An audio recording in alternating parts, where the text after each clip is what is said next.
नमस्कार, आपण पाहत आहात क्राईम अंकुश न्यूज। या न्यूज चॅनलला लाईक करा, शेअर करा आणि सबस्क्राइब करा।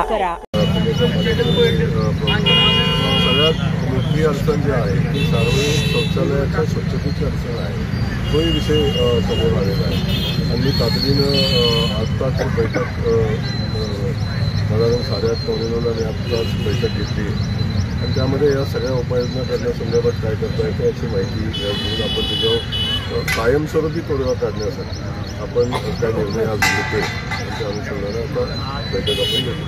हो, खरं तर कोरडवाडी आज बंदच्या हात दिलेल्या आहे। नागरिकांनी कोरडवाडी बंद ठेवलेला आहे।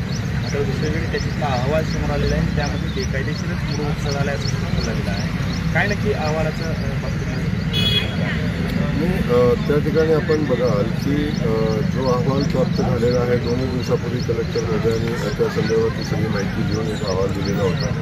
त्या अहवालामध्ये झालेलं उत्खनन हे बेकायदेशीर झालेलं आहे। तर त्या ठिकाणची जी कामं आहेत कामं संपलेली होती आणि प्रेशर आणलं तरी याच्यावर कारवाई थांबणार आहे। जी कारवाई झालेली आहे ती योग्य अयोग्य त्याची चौकशी होईल। त्या ठिकाणी ज्या घटना घडल्या योग्य अयोग्य होत्या याची चौकशी होईल। परंतु याच्या पाठीमागं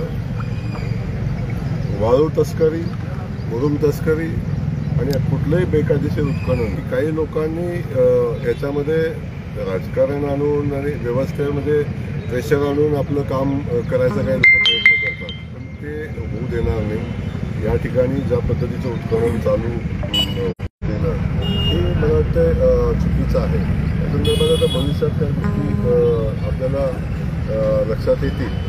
मी प्रशासनाला मला वाटतं 4 दिवसापूर्वीच मी बैठक घेतलेली आहे। या जिल्ह्याचे SP होते, या जिल्ह्याचे कलेक्टर होते, या जिल्ह्याचे सगळे DYSP होते, या जिल्ह्याचे सगळे प्रांत तहसीलदार होते।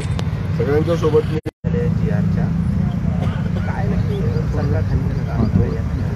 आपला देश लोकशाही प्रधान देश आहे। इथं न्यायव्यवस्था आहे, इथं शासन व्यवस्था आहे, सगळ्या व्यवस्था आपापले काम करत असतात।